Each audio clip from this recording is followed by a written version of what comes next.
পাট পাট করে দাও। হ্যাঁ একদম। ছোলা রেডি হচ্ছে, লুচি বানিয়েছি, যাতায়াত করে না।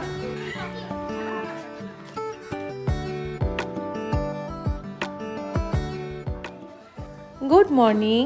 একটা স্পেশাল দিনকে তোমাদের সামনে তুলে ধরবো বলে আবারও এলাম। আমি রেগুলার ব্লগার নই, কারণ আমার পক্ষে সেটা সম্ভব হয়ে ওঠে না। যখন কিছু স্পেশাল ঘটনা ঘটে সেটাকে আমি ক্যামেরাবন্দি করার চেষ্টা করি, এবং যথারীতি সময়ের অভাবে এবং আমার ল্যাথখোর মানসিকতার কারণে সেইগুলোকে এডিটিং করে পোস্ট করা হয়ে ওঠে না। এই দিন কিন্তু খুব স্পেশাল একটা দিন ছিল, আর সকালবেলা ছাদে চলে গিয়েছিলাম আদার্স দিনের মতোই। গিয়ে দেখছি এই মহাশয়া আমার গাছের পাতাগুলোকে বেশ খুঁটে খুঁটে খাচ্ছে। মানে ওনার লাঞ্চ থেকে ডিনারটা বেশ সুন্দরভাবে হচ্ছে, কি আর করার। আর তারপর দেখো, এই হচ্ছে সকালবেলায় আমার চেহারা, বেশ একটা গোল ফুটবলের মতো লাগছিলো দেখতে আমাকে। আর তারপরে আমি আমার সব গাছগুলোকে দেখে নিচ্ছিলাম, জুঁইগুলোও খুব সুন্দর করে ফুটেছিল, একটা ছোট্ট করলাও ধরেছিল, কি ভালো লাগছিল দেখতে। আর আমার কাছে কিছু রেয়ার ভ্যারাইটির গোলাপও আছে, যার মধ্যে এই যে 5 পাপড়ির গোলাপগুলো কিন্তু এখন তোমরা দেখতে পাচ্ছ। আর এই যে গাছটা, এটা হলো সেই মেরুন কালারের আমার কাছে যে কাঠগোলাপটা আছে সেটা। এই গাছটা তোমরা অনেকবার দেখে থাকবে, কিন্তু এই গাছটাকে আমি খুব একটা ভালোভাবে তোমাদের সামনে তুলে ধরিনি। আর এগুলো হলো আমার বাগানে কিছু মস রোজ। এই সব করতে করতে, সব দেখতে দেখতে, এটা ছিল কিন্তু গরমকাল। আমি যদিও শীতকালে এখন পোস্ট করছি, কিন্তু গরমকালের একটা ঝলক। এটা ছিল আমার সেই ভুটান মল্লিকা, যেটাকে আমি খুব পছন্দ করি। আর এই ফুলটার নাম কি জানো? First addition. আর এইসব দেখে দেখে যখন ঘরে এলাম গাছের পরিচর্যা করে, তখন এসে একটু ময়দা, আটা আর জোয়ান দিয়ে গরম জল দিয়ে মাখিয়ে নিচ্ছিলাম। আর তার সাথে দেখো, এই প্রিপারেশনগুলো কিন্তু আমি করেই রেখেছিলাম, করে রেখেই কিন্তু আমি ছাদে গিয়েছিলাম। তো এসে নিয়ে আমি এই যে এখন বানিয়ে ফেলবো কিছুটা লুচি। আর সেই লুচিটা কেন বানাবো? একটা স্পেশাল কারণ তো অবশ্যই আছে, না হলে কেন আমি তোমাদের সাথে ব্লগ শেয়ার করতাম। আর এটা হলো আমার মা, যিনি এখন ক্যামেরা ধরেছি বলে একটু মানে বিরক্ত। আর মা এখন যাবে হচ্ছে একটা স্পেশাল কাজে, আর আমি করবো সবগুলো। তো করা শুরু হয়ে গেছে। ছোলাটাকে আমি একটু ভেজে নিচ্ছি, তারপরে ছোলার মশলা থেকে কষতে দিয়েছি, সেখানে হচ্ছে ছোলাটা ফ্রাই হচ্ছে। টাটা, পরে আবার দেখা হবে। কেমন হয়েছে নিজেও বুঝতে পারছি না। আর ঘুগনিটা যেহেতু করেছি, তাই বাড়ির সবার জন্য করেছি, তাই অনেকগুলো একসাথে করেছি, তাই নিজেই বুঝে উঠতে পারছি না যে ঠিক কতটা ভালো হয়েছে না কি হয়েছে, কিছু বুঝতে পারছি না।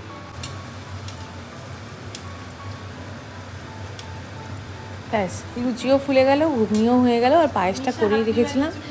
এখন তো বুঝিয়ে গেছো যে যেহেতু লুচি ঘুগনি পায়েস হয়েছে, তাহলে নিশ্চয়ই কারোর জন্মদিন। হ্যাঁ, জন্মদিন। এবার জন্মদিন কার সেটা বলি।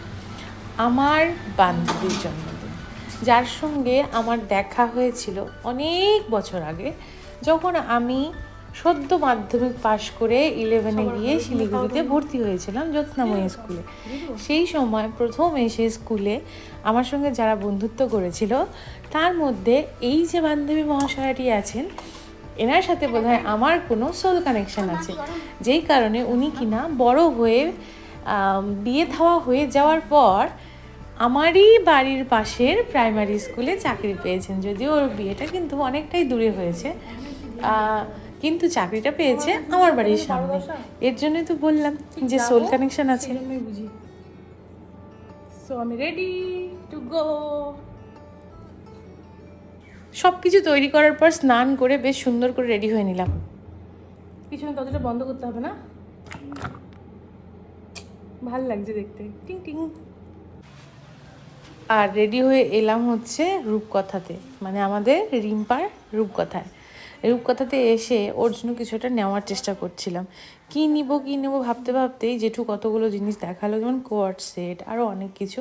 তো আমার ইচ্ছা ছিল কোয়ার্ড সেটই নেওয়ার, কিন্তু তারপরে ভাবলাম এই মেয়েটি তো স্কুলে কোয়ার্ড সেট পরে আসবেন না, আর আমি এই গরমের মধ্যে ওকে দিতাম বা কী। এই কথা চিন্তা করার পর আমি এই খাদি কুর্তিটা ওর জন্য পছন্দ করলাম। কুর্তিটা খুব সুন্দর ছিল। যাবা কোথাও নাকি? আর বলো না, দেরি হয়ে গেল। বার্থডেটাতেই যাবা? বার্থডে না, ওর জন্মদিন হয়ে গেছে 23 তারিখে। আমি না গিয়ে গেছি, আমি ভাবছি কি সারপ্রাইজ দেবো, নিজেই সারপ্রাইজ হয়ে গেছি। কিন্তু আমার এত শরীর খারাপ, মানে আমি উঠতেই পারিনি সারাদিন। তো ও গেল সারপ্রাইজ, আমি স্কুলে যাবো, ওর স্কুলে গিয়ে খাবার। এটা খাদি তো গরম লাগে না। বেশি টাকা রাখলে কম হয়ে যাবে, কম টাকা রাখলে বেশি হয়ে যাবে। ব্যাগটা হচ্ছে জাদু আছে নাকি? কি জানি, ভগবান জানে। এটা একটা লাইভ আপলোড হবে। এটা একটা ব্লগ হবে, ব্লগ, সরি। এই তো জিনিসটা কিনেও নিলাম, রিম্পার সাথে একটু গল্পও করে নিলাম। আর তারপর যখন যাচ্ছি ভাবলাম নিশার স্কুটিতে দৌড় দিয়ে চলে যাব, দেরি হয়ে গেছে অনেকটাই। কিন্তু হঠাৎ করে স্কুটিটা হয়ে গেল তেল শেষ, আর রিম্পার বাড়ির গলিতে স্কুটিটা রেখেই টোটো নিয়ে দৌড় দিলাম।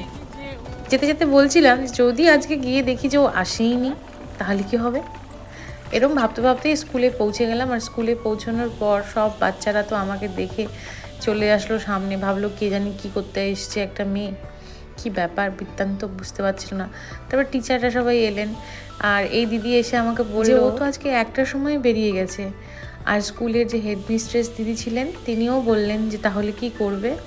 এইসব চিন্তা করতে করতে অনেকটা টাইম পেরিয়ে গেল। তারপর আমি আমার বান্ধবীকে ফোন করলাম, সে আমাকে বলল তুই আমার হেডমিস্ট্রেস দিদিমণি যে আছে ওনার হাতে জিনিসটা দে, উনি ওনার বাড়ি পর্যন্ত নিয়ে যাবে, আমি ওনার বাড়ির থেকে কালেক্ট করবো, কিন্তু তুই আজকেই দে। আমি বলেছিলাম যে রেখে দিই, কালকে আবার কটা লুচি ভেজে দিয়ে দেবো ঘুগনি সহকারে।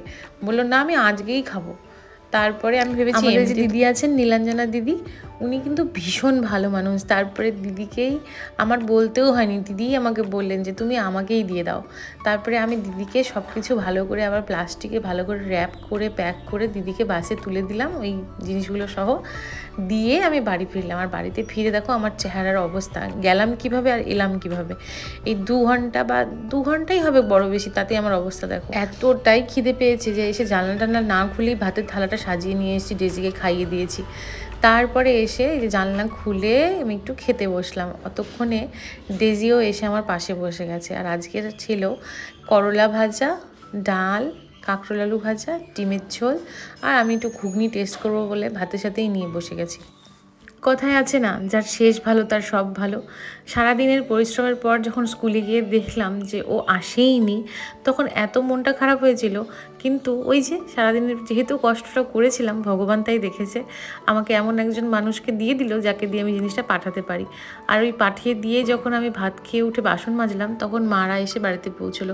ওই যে বললাম না মারা একটা স্পেশাল কাজে গিয়েছিল, এটাই হলো সেটা। আজকে আমাদের রিমঝিমের জন্য একটা সেলাইয়ের মেশিন আনা হয়েছে বাড়িতে, আর সেটাই আনতে মা আর রিমঝিম চলে গিয়েছিল এই মেশিনটা আনতে। ডেজি সেটা দেখে কত রকম পরীক্ষা নিরীক্ষা করে দেখছে যে জিনিসটা কি, আমাদের বাড়ির জন্য আদৌ সেফ কিনা, সব কিছু দেখে দেখে নিল। আর তারপরে দেখো সেলাই মেশিনটা সেট করে নিল। আর ডেজি শুরু করে দিল অত্যাচার, কারণ বাড়িতে সবাই আমরা চলে এসেছি, তাই ওর এখন আনন্দের চোটেও এখন অত্যাচার করবে। মারা ফিরে এলে আমি আরও কটা লুচি ভেজে নিয়ে মাদেরকেও খেতে দিলাম, কারণ এখন এত বেলায় ওরা তো ভাত খাবে না, তাই ভাবলাম কটা লুচি আর ঘুগনি দিয়ে করে দিই। ঘুগনিটা খাওয়ার পর তো সবাই বললো ভীষণ ভালো হয়েছে, কিন্তু যার জন্য বানিয়েছি সে যতক্ষণ না বলে ততক্ষণ কিন্তু শান্তি হয় না। তার একটা ক্লিপিংস আমি অ্যাড করব, কারণ সে যখন খায় তখন বুদ্ধি করে একটা ভিডিও বানিয়েছিল, আর সেই ভিডিওটা আবার আমাকে সেন্ড করেছে। অনেক দূর থেকে পায়েল এটা আমাকে পাঠিয়েছে, তো আমি খেয়ে বলছি কেমন হয়েছে।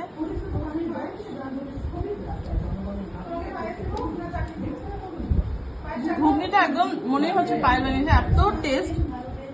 এই ঘুগনিটা আমি অনেকদিন এর আগেও খেয়েছি কলেজের সময়।